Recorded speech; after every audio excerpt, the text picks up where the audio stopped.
Grace and peace to you. This is yours truly, Bishop Bowser, coming at you once again. I just wanted to briefly address a video I saw from of Poetic Flacco addressing an incident that happened on No Jumper. I don't really watch No Jumper no more, but I do pay attention to what Poetic Flacco was saying from time to time.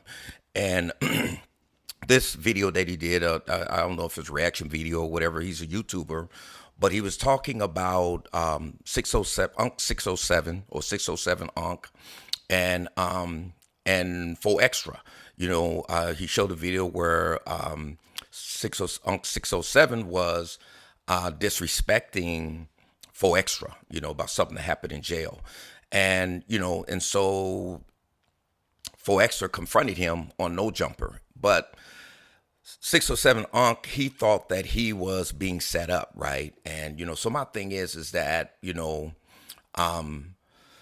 could have been set up, could not have been set up, but I don't think that that's really the point. I think what's really important, and the point is that No Jumper itself is a setup for someone to be unalived on that show, because myself being a former gang member, and when you're active like that, and you see and you're dealing with someone that is an active gang member like 4Extra, you just don't disrespect people like that, because those guys will crash out. They don't care.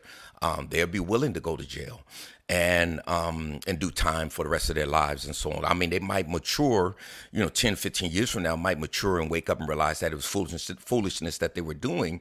But right now, they can't really see that. And unless they have a buffer, right, someone in between that can really coach them and mentor them and help them, to manage their anger and self-control and their thinking, right, to not, go crash out like that, right? But No Jumper is set up that way. And so what Adam 22 has to understand is that he is setting himself up to be indicted, according to the Street Terrorism Act, right, dealing with gangs, and 182.5, gang conspiracy.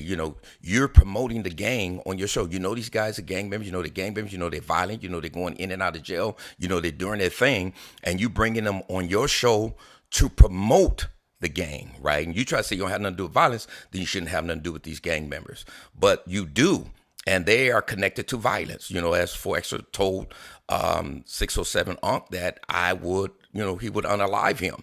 And I believe he really meant that. And the problem is, and the sad truth to this is that Adam 22, you're going to continue to bring these people on your show, leave them on your show till someone is unalive. And then what's going to end up happening is you're going to be indicted, right? You're going to be indicted for 187.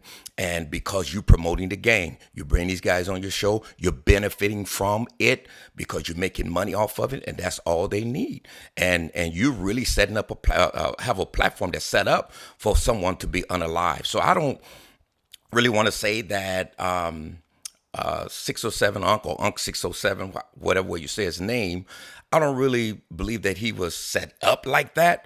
But also 607 Unc should have understood, like, hey, bro, if you're going in there, you're going to meet with someone. Don't think anything is cool with anybody, because a person will take you out at any moment. You have to watch your back, especially when you're dealing with gangs, and that's anywhere, not just in California or LA, but anywhere. And you should have known better than that. But, this is what happens, right? And this is how people get unalive and so on. And so my warning is to Adam 22, right? Because you're promoting the gang. You still bring these guys on your show. They're very violent. They'll unalive somebody. They don't play around. They don't have this life skills to be men and be able to address criticism and attacks that come at them in a way that is constructive, in a way that does not lead to violence, right? And so that's my take on it. What do you think? Make sure to like this video and subscribe to my channel. God bless you.